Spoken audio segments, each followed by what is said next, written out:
Hi, it's sugar time, and we're here with Sonic the Hedgehog, SatAM, Episode 12, Sonic Past School. The plot. The Freedom Fighters are trying to install leg ladders on Bunny so that she can increase her height at will. Because they're busy, no one is available to play with Tails. So, Tails goes off to play on his own, and runs into a baby creature eating his hockey puck. He starts playing with the baby, and then tries to sneak it into Knothole for food. When Tails scolds Baby T for eating everything, Baby T skulks off, and Tails goes to Sonic and the others for help. Sally knows that it's a baby pteropod, and that he needs to migrate with his mother. Sally used to study pteropods, and she built a device to try and communicate with them. But while they're talking, they overhear Baby T's herd moving. They get Baby T back to his family, but Sally realizes they're migrating the wrong way, and they decide they need to help them. Sonic stops them by redirecting them into a dead end, and Sally puts her communication device on the mother to try and start translating. Meanwhile, Robotnik is planning to roboticize the pteropods because they're the last creature he hasn't roboticized yet. They've lost track of the pteropods, so he and Snively leave in a hovercraft to go after them. Back with the Freedom Fighters, the pteropods want to go through the Great Jungle, much to Sally's confusion. As it turns out, they seem to realize that Robotnik is after them. The Freedom Fighters keep going along with the pteropods when Baby T stops Tails from touching a plant. It turns out the plant seems to melt anything that it touches. They're considering what they could do to Robotnik if they could use the plant somehow, when Sonic suddenly gets grabbed by a vine and dangled over boiling mud. Baby T's mother helps them push over a tree to save Sonic. Robotnik is preparing a cage. He plans on just catching one of the pteropods to experiment on for now. Sally is trying to get the translator to work with Mama T, and just gets enough out to realize that she's hearing stealth bots. They get on the backs of the pteropods and run as Robotnik goes after them. Robotnik catches them in a force field and traps Mama T in a cage. Sonic jumps up to the cage and nearly gets knocked down.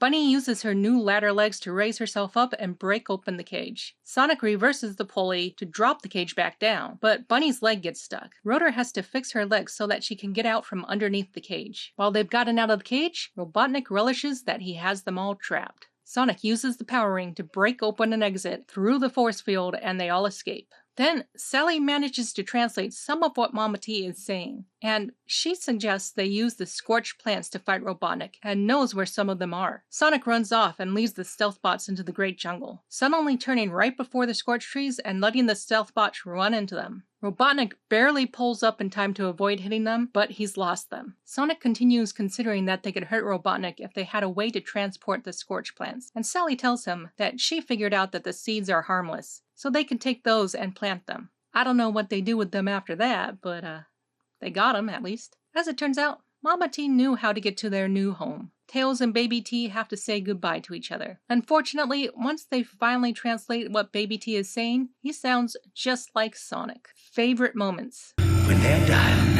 I will control every living thing on this planet.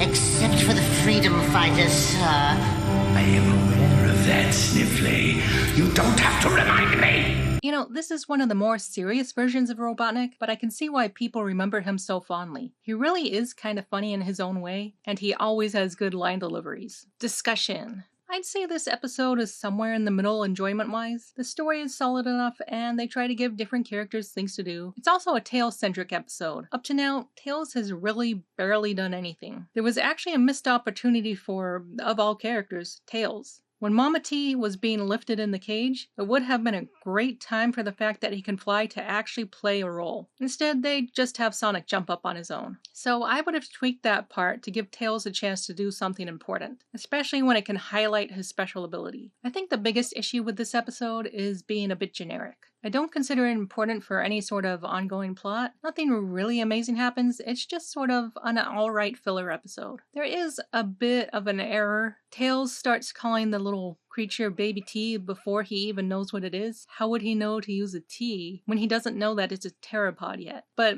most people, especially if you're a kid, probably wouldn't really think about it too much. I do like how the Freedom Fighters work together, and in general how they treat Tails. They're pretty positive towards Tails, and don't get mad at him for bringing Baby T there or anything. They're not trying to neglect him, they're just busy trying to do things like gather food.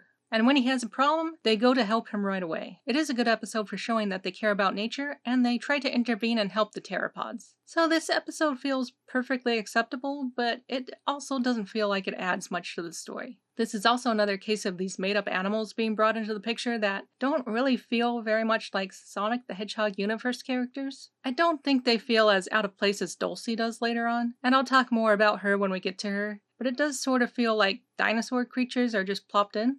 And that's about all there is to say about it. Like, subscribe, and I'll see you next time. Bye!